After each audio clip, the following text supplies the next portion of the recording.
The signal came during Earth's darkest hour of night. It pierced through the usual cosmic static that SETI had monitored for decades, clear and deliberate. Unlike the random bursts of distant stars or the rhythmic pulses of pulsars, this was different. This was a message. Dr. Sarah Chen stood frozen before her monitor at the Arecibo Observatory, her coffee forgotten in her hand as she stared at the waveform pattern dancing across her screen. After 20 years of searching the stars for signs of intelligent life, they had found something. Or rather, something had found them.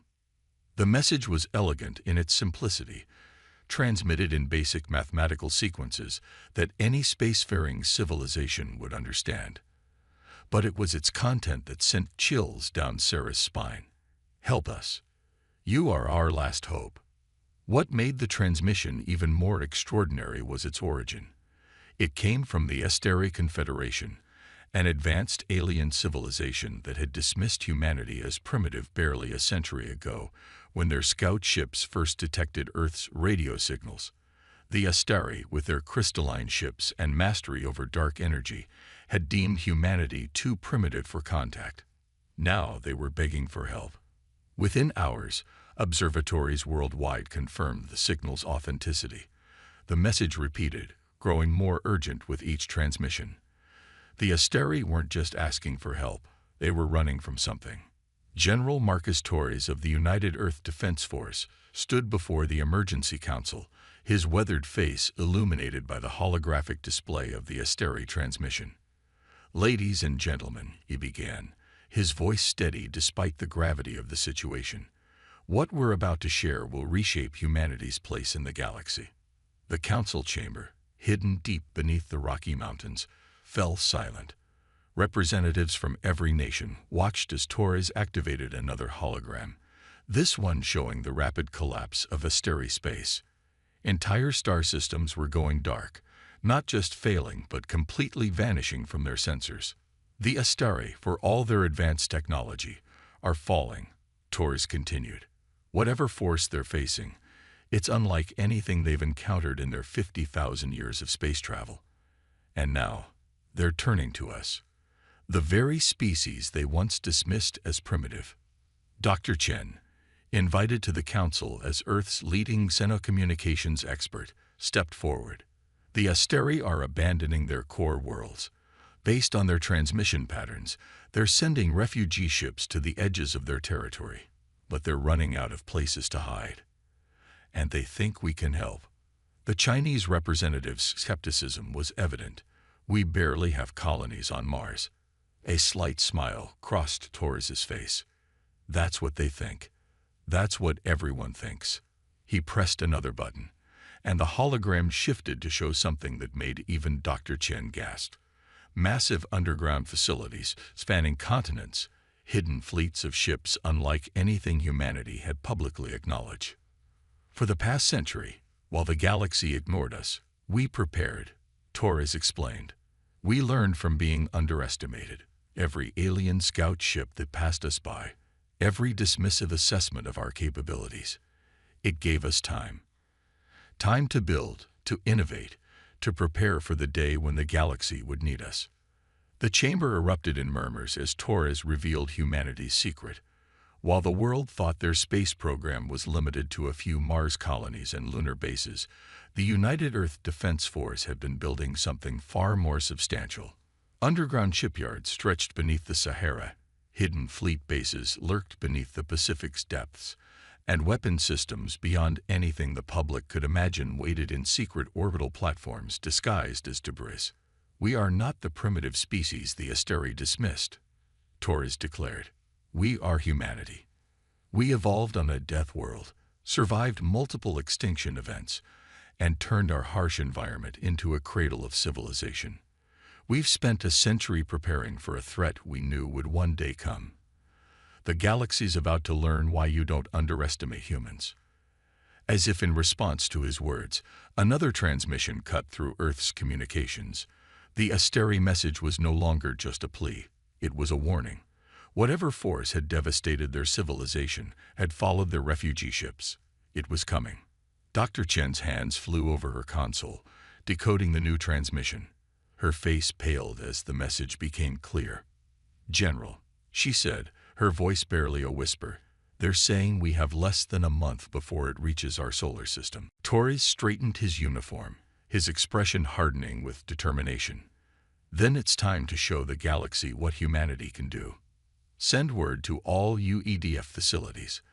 Operation Rising Shield is now active. And send a message to the Astari. Earth stands ready to help. Tell them to bring their refugees here. We'll show them why humanity's greatest strength isn't our technology or our weapons." "What is our greatest strength, General?"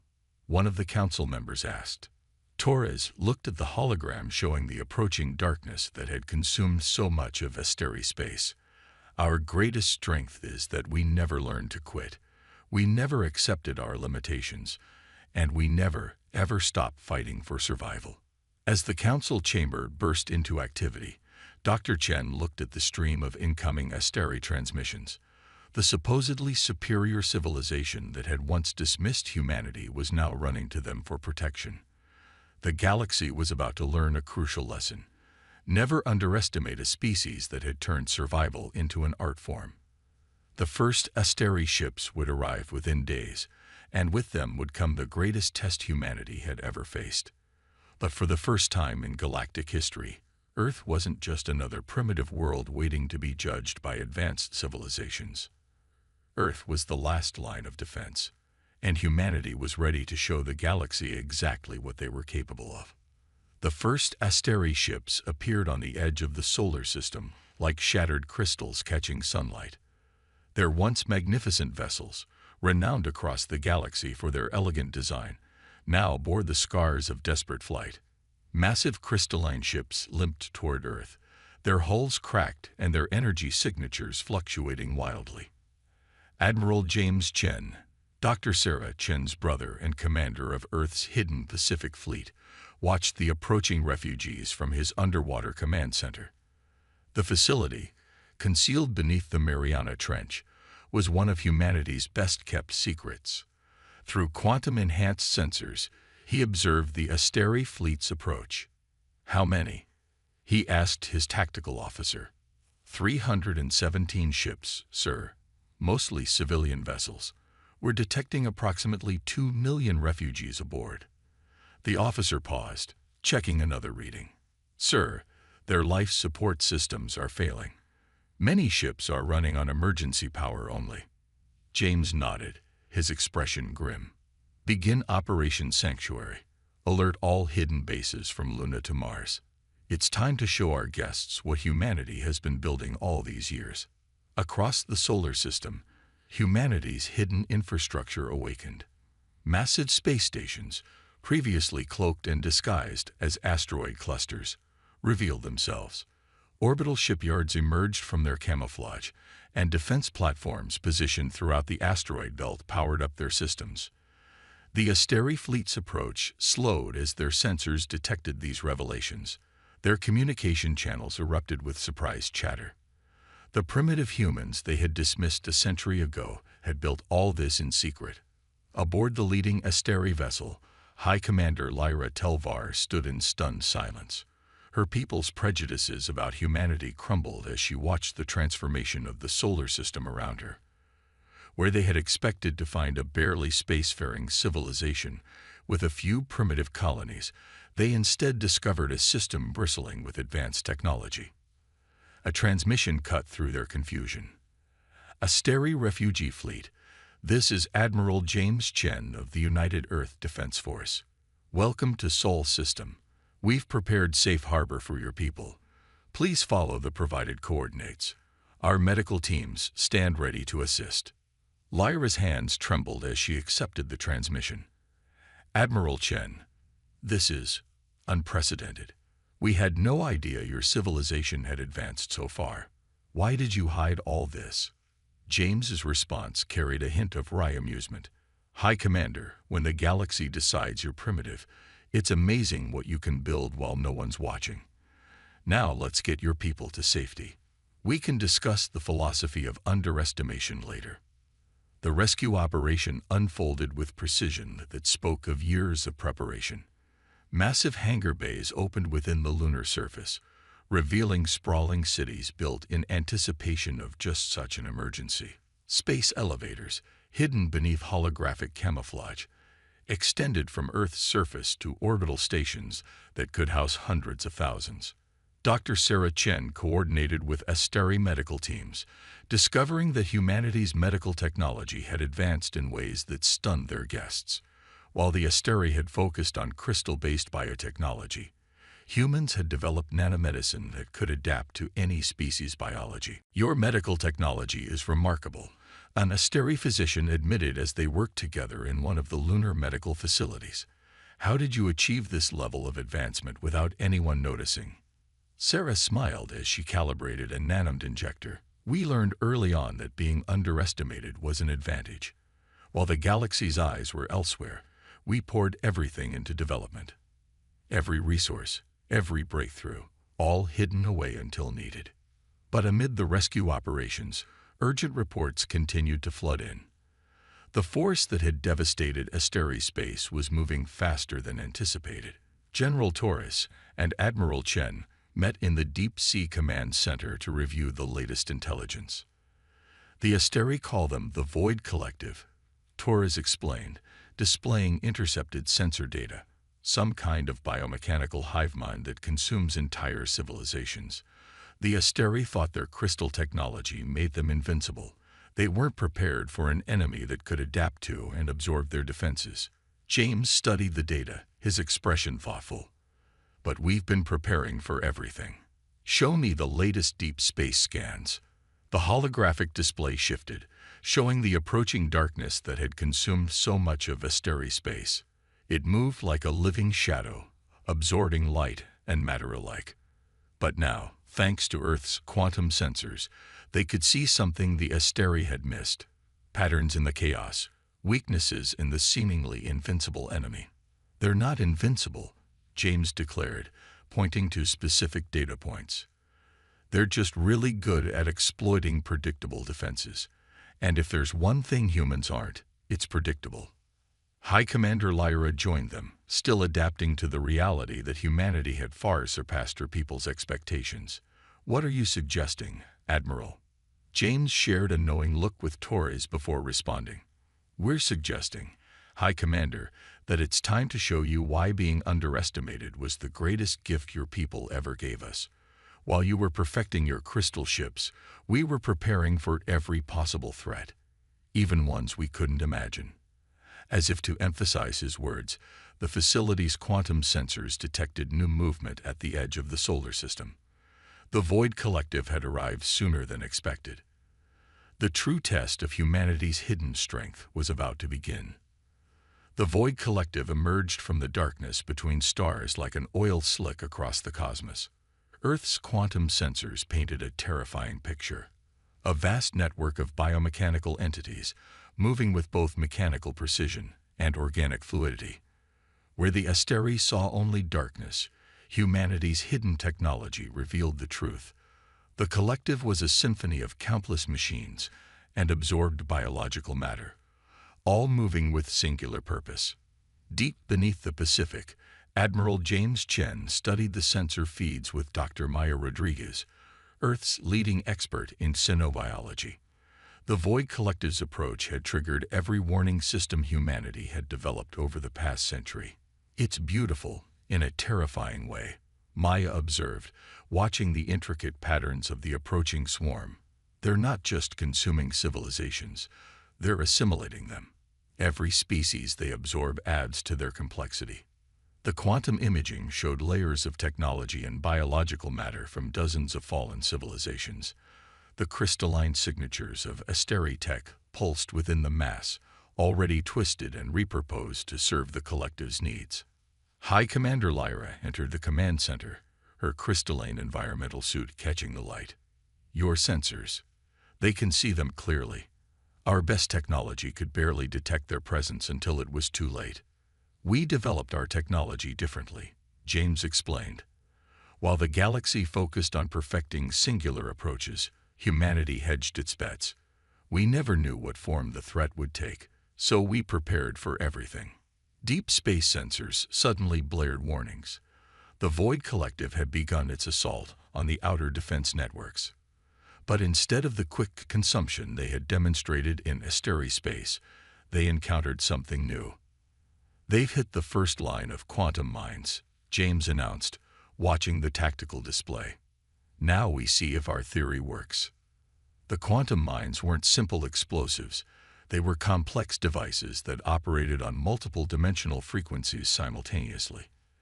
As the collective attempted to absorb them, the mines shifted through quantum states, becoming impossible to fully assimilate. For the first time, the Void Collective's advance faltered. "Look at that," Maya pointed to the sensor readings. "They're trying to adapt, but they can't predict the quantum fluctuations. Every time they develop a countermeasure, the mines shift to a new state." Lyra watched in amazement as the supposedly invincible force that had destroyed her civilization struggled against human ingenuity. "How did you know this would work?" "We didn't," James admitted. "But humans have always excelled at finding unexpected solutions. We looked at how the collective operated, their perfect adaptation to known technologies, and realized their weakness had to be the unexpected." But the collective was learning. Though they couldn't fully adapt to the quantum mines, they began to split their forces, probing for weaknesses in Earth's defenses. The real battle was about to begin. General Torres's voice came through the command network. "All forces, implement Protocol Chaos. It's time to show them why humanity's greatest weapon has always been our unpredictability." Across the solar system, humanity's hidden fleets emerged from their concealment. But these weren't the elegant, standardized ships of the Asteri. Each vessel was unique, combining different technologies and tactical approaches. Some utilized quantum drives, others rode artificial gravity waves, and still others employed technologies that defied conventional classification. "You see," Maya explained to Lyra as they watched the fleets deploy, "we learned from Earth's nature. In biological systems, diversity is strength. Monocultures are vulnerable, but a diverse ecosystem is resilient. We applied the same principle to our technology." The Void Collective encountered something they had never faced before, a civilization they couldn't easily categorize or predict. Each human ship, each weapon system, each defensive measure operated on different principles. There was no single pattern to adapt to, no unified technology to assimilate and turn against its creators. But the collective was far from defeated.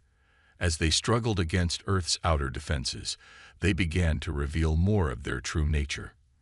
Massive structures emerged from their swarm, twisted combinations of every civilization they had consumed. "They're not just a hive mind," Maya realized, studying the new sensor data. "They're an archive. Every species they've absorbed, they've preserved their knowledge, their technology, their very essence. They're not destroying civilizations, they're saving them in their own horrific way." James nodded grimly. "Which means they're not just attacking us. They're judging us, testing if we're worthy of their twisted form of preservation." A transmission suddenly cut through all channels, a communication unlike anything they had encountered before. The Void Collective was speaking, its voice a chorus of every civilization it had absorbed. "Your resistance is unprecedented. You have hidden more than your technology. You have hidden your potential. Perhaps you are worthy of true preservation." The message sent chills through the command center. But humanity had spent a century preparing for this moment, and they weren't about to let an alien hive mind decide their fate. "Send them our response," James ordered, his voice steady. "Tell them humanity doesn't need their kind of preservation. We preserve ourselves, through growth, through change, through evolution. And we're about to show them exactly what that means."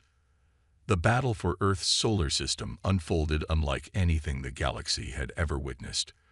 Where other civilizations had fallen into predictable patterns of defense and defeat, humanity orchestrated chaos itself as a weapon. The Void Collective encountered a dizzying array of tactics and technologies that refused to follow any logical pattern. Dr. Maya Rodriguez worked frantically in her laboratory aboard the Lunar Defense Station, analyzing real-time data from the battlefield. Behind her, High Commander Lyra watched in fascination as human scientists adapted and modified their technology on the fly. "Your people are changing your weapons and defenses in the middle of combat," Lyra observed, her voice mixing disbelief and admiration. "How can your forces coordinate with such constant modification?" Maya smiled as her hands danced across holographic controls. "That's the beauty of human military doctrine. We don't just allow for adaptation. We expect it. Every ship captain, every squadron leader is trained to think independently and innovate in the field." The main view screen showed the battle unfolding across the solar system. Human ships moved in seemingly random patterns, their formations chaos to the untrained eye. But there was a method to the madness. Each unpredictable movement was part of a larger strategy, one that the Void Collective struggled to counter. Admiral James Chen's voice came through the command network.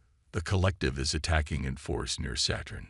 All units, implement Hydra Protocol." The human fleet suddenly split into smaller, autonomous groups. Each group adopted different tactics and technology loadouts.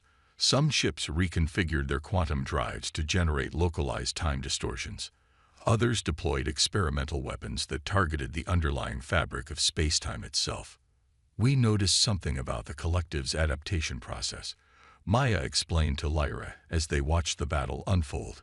"They can perfectly counter any technology or tactic they've observed, but they have to observe it first. So we made our entire defense strategy based on never showing them the same thing twice." The Void Collective's response was unprecedented. For the first time in their history of conquest, they were forced to divide their attention across multiple threats, each requiring different countermeasures.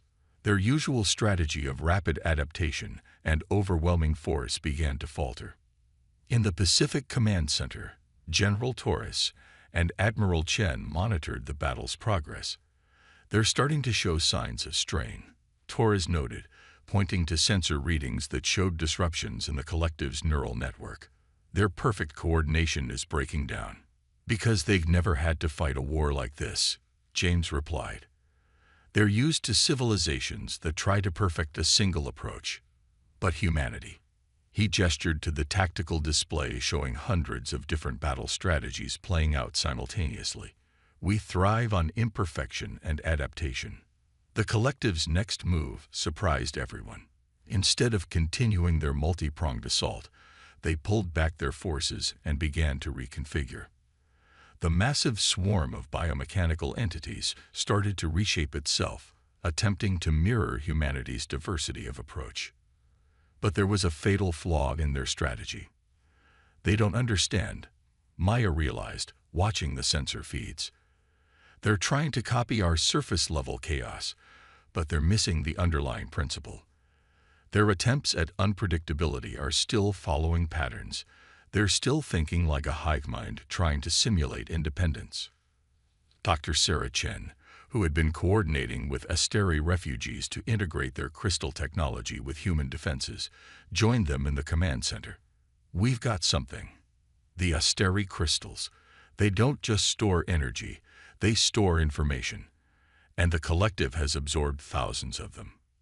A plan began to form.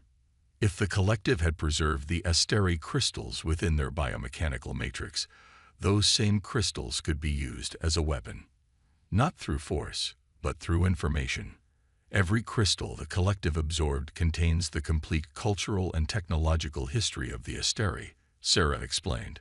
"What if we could wake them all up at once? Not just the Asteri tech, but every piece of absorbed technology from every civilization they've consumed." Maya's eyes widened as she understood the implications. Information overload. Force them to process everything they've absorbed simultaneously, instead of the carefully curated integration they're used to. The plan was dangerous, perhaps even desperate, but it was exactly the kind of impossible solution that humanity specialized in. While the main fleet kept the Collective distracted with an ever-changing array of tactics, a smaller team began to implement what they called Operation Babel. Using modified Asteri crystal technology combined with human quantum communications, they prepared to send a signal that would resonate with every piece of absorbed technology within the collective. Each crystal, each scrap of preserved civilization, would suddenly demand to be heard. As the preparations were completed, Admiral Chen looked at the assembled human and Asteri leaders. This could backfire spectacularly, he warned. We might end up giving the collective even more power if they manage to adapt. That's what making the impossible possible looks like, Maya responded. It's what humans do best. We try the crazy ideas that just might work, because sometimes those are the only options left. The signal was ready. Humanity prepared to turn the Void Collective's greatest strength, its ability to absorb and preserve civilizations, into a weapon against itself. The next few moments would determine not just Earth's fate, but the fate of every civilization the collective had ever consumed. Operation Babel began with a whisper. A quantum signal, carried through modified Asteri crystals, rippled across the solar system. At first, nothing seemed to happen. The Void Collective continued its assault, its swarm of biomechanical entities pressing against Earth's defenses with relentless force. Then the whisper became a roar. Deep within the collective's neural network, countless absorbed civilizations suddenly awakened. Every piece of preserved technology, every stored consciousness, every scrap of cultural memory demanded attention simultaneously. The effect was immediate and devastating. The massive swarm surrounding Earth began to convulse. Sections of it shifted and transformed chaotically as different absorbed technologies activated and conflicted with each other. The perfect coordination that made the collective so formidable began to break down. It's working, Dr. Maya Rodriguez announced, her eyes fixed on the sensor readings. The collective's neural network is experiencing cascade failures. They can't process everything at once. Admiral James Chen watched from the Pacific Command Center as the enemy force began to tear itself apart from within. But victory wasn't assured yet. The collective was still immensely powerful, and now it was becoming increasingly unpredictable. All ships, execute final phase, he ordered. Hit them while they're divided. Earth's defense fleet launched a coordinated attack unlike anything the galaxy had seen before. Each ship utilized different combinations of technology. Human innovations merged with recovered Asteri crystals, quantum weapons paired with conventional explosives, time distortion fields working alongside gravitational disruptors. The collective couldn't adapt fast enough. Every time they developed a countermeasure to one form of attack, they faced 3 more they'd never encountered. Their swarm, already struggling with internal chaos, began to fragment under the assault. But the collective wouldn't go down without a fight. In their desperation, they attempted something unprecedented, a full integration of all their absorbed knowledge at once. The massive biomechanical entity began to glow with energy as it tried to harness every technology it had ever consumed. They're attempting to turn our strategy against us, High Commander Lyra warned, reading the energy signatures. If they succeed in combining everything at once. They won't, Dr. Sarah Chen interrupted, because they're still thinking like a hive mind. They're trying to force everything to work together in perfect harmony. But that's not how diversity works. That's not how humanity works. She was right. The collective's attempt to harness all their absorbed knowledge simultaneously was like trying to play every musical instrument in an orchestra at once, expecting the symphony. Instead, they created chaos.